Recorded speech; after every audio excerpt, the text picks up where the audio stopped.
दोस्तों, आज की इस वीडियो में हम बात करने वाले हैं औरंगज़ेब ने अंग्रेज़ों का ऐसा क्या असर किया था कि दोबारा उन्हें भिड़ने की भी हिम्मत नहीं जुटा पाए। अंग्रेज़ों का ऐसा हाल कर दिया था कि ऐसा बताया जाता है कि वे दोबारा औरंगज़ेब से लड़ने की हिम्मत नहीं कर पाए। देखिए ऐसा क्या हुआ था जब औरंगज़ेब और अंग्रेज़ों की लड़ाई आमने सामने एक युद्ध के रूप में बदल गई थी। तो ऐसा बताया जाता है जब युद्ध हुआ तो अंग्रेज़ों की सेना बिल्कुल पस्त हो गई, बिल्कुल ऐसा मानो कि ख़त्म से ही मानो। तो पता चला कि औरंगज़ेब आज भी पावरफुल था और पहले भी था। ऐसा बताया जाता है कि जब अंग्रेज़ों का वो असर हुआ कि वो दोबारा भिड़ने से बिल्कुल इन्होंने इनकार ही कर दिया, साफ साफ मना कर दिया कि हम औरंगज़ेब से जंग नहीं करेंगे। तो उन्होंने एक सलाह बनाई कि एक ईस्ट इंडिया नामक कंपनी उन्होंने स्थापित की जो कि मध्य पूर्व भारत में स्थित थी। तो बता दें, भारत में कब्जा करने और व्यापार बढ़ाने को अंग्रेज़ों को आतुर लग रहा था कि आज हम इस पर कब्जा ही कर लेंगे और हर तरीके से ईस्ट इंडिया कंपनी को बढ़ावा देंगे।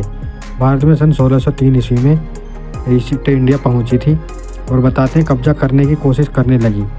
एक के बाद एक सफलता मिलते ही उत्साहित होने लगी और सिराजुद्दौला और टीपू सुल्तान पर जीत हासिल करने के बाद अंग्रेज़ों के हौसले बुलंद हो गए थे। उनके इस पर कतरने का काम किया मुग़ल बादशाह औरंगज़ेब ने अंग्रेज़ों को वो सबक सिखाया कि पूरी दुनिया देखती रह गई। उन्होंने ऐसी योजना बनाई कि सब कुछ धरा रह गया और दोबारा साम्राज्य पर हमला करने की भी हिम्मत नहीं जुटा सके। अंग्रेज़ों का ऐसा हाल कर दिया था कि औरंगज़ेब के सामने अंग्रेज़ों ने नाक रगड़ने पर मजबूर ही हो गए थे। बताया जाता है कि ऐसा हुआ था कि जब ईस्ट इंडिया कंपनी सन 1603 ईस्वी में अपना स्थायित्व जमाने की कोशिश कर रही थी तो उस टाइम पर अंग्रेज़ों से जंग करने के लिए कोई भी आगे कदम नहीं बढ़ा रहा था। तो ऐसे में औरंगज़ेब ने अपना कदम आगे बढ़ाया और अंग्रेज़ों को पस्त कर दिया और उन्हें भगाकर भारत देश से खदेड़ दिया गया। बताते चलें कि आलमगीर औरंगज़ेब उनके सामने कोई भी अंग्रेज़ आने को तैयार ही नहीं था। जिस तरह से उन्होंने दोबारा साम्राज्य पर हमले की कोशिश की तो वो अपनी सेना को नहीं जुटा पाए। आइए चलते हैं उसके बारे में आगे बताते हैं कि इन्होंने ईस्ट इंडिया कंपनी को भारत में बढ़ावा देना चाहा, लेकिन औरंगज़ेब मुग़ल सम्राट के सामने ये चकनाचूर हो गए और ऐसा नहीं कर पाए। आइए बताते हैं हालत अंग्रेज़ों की इस तरह हो गई थी कि अंग्रेज़ों में दरबार में बांधकर पेश किया गया और वो माफ़ी मांगने पर मजबूर हो गए। औरंगज़ेब की जवाबी कार्रवाई के बाद वो बदलावी के दौर से भी गुजरे, लेकिन बताया जाता है कि भारत में एंट्री के बाद से अंग्रेज़ों ने अपने व्यावसायिक केंद्रों की स्थापना शुरू की और वो सूरत, बम्बई, मद्रास और कोलकाता जैसे अनेक शहरों में कई हिस्सों में अपना दायरा बढ़ाने लगे और कोशिश में जुटे थे कि यहाँ पर कब्जा कर लेंगे धीरे धीरे। तब अंग्रेज़ों से व्यापार पर टैक्स नहीं लगता था, इसलिए वो भारत से कपड़ा, खनिज, गुड़ का शीरा और रेशम जैसे सामान ले जाते थे। उस दौर में पुर्तगाली और डच व्यापारियों ने चालाकी से धीरे धीरे मुग़लों से बातचीत करना शुरू कर दिया और अंग्रेज़ों के व्यापारिक अधिकार हासिल कर लेते थे। और उसके बाद जब पता चला कि पुर्तगाली और डच व्यापारियों ने भारत में हिस्सा जमा लिया है तो उसके बाद अंग्रेज़ों ने उनसे बात बढ़ानी शुरू कर दी। उसकी जवाबी कार्रवाई में उन्होंने फिर उन पर हमला करना शुरू कर दिया।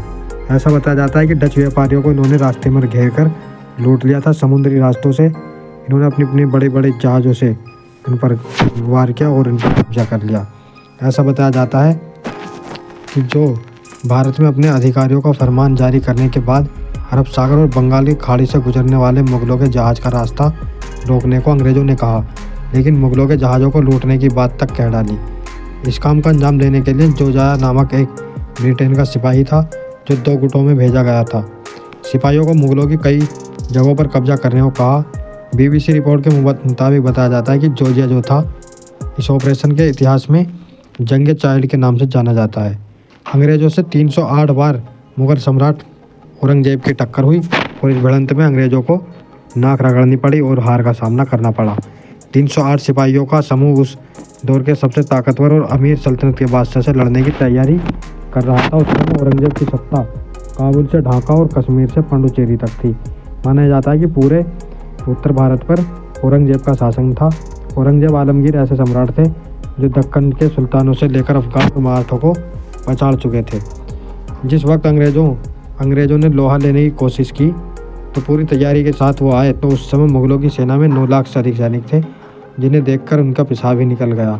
ऐसा बताया जाता है कि अंग्रेज़ों का जब पेशाब निकल गया था तो उसमें अंग्रेज़ वापस दौड़ने लगे और औरंगज़ेब की जो सिपह सलार थे तेजवर सिंह राणा, उन्होंने सारे अंग्रेज़ों को काट डाला वहाँ पर और उनका नरसंहार किया। बढ़िया करके उनके जो है नाक रगड़वाने का काम औरंगज़ेब ने किया। ऐसा बताया जाता है कि 308 सिपाहियों को घर जाने लायक भी नहीं छोड़ा। इस फैसले से अंग्रेज़ों ने पीछे हटने के लिए कदम बढ़ाए और फिर वो अपने देश ब्रिटेन जा पहुँचे। उसके बाद जब सत्ता सन 1858 ईस्वी में वो स्थापित होती है, तो ये बताया जाता है कि फिर अंग्रेज़ों ने भारत देश पर आक्रमण किए और यहाँ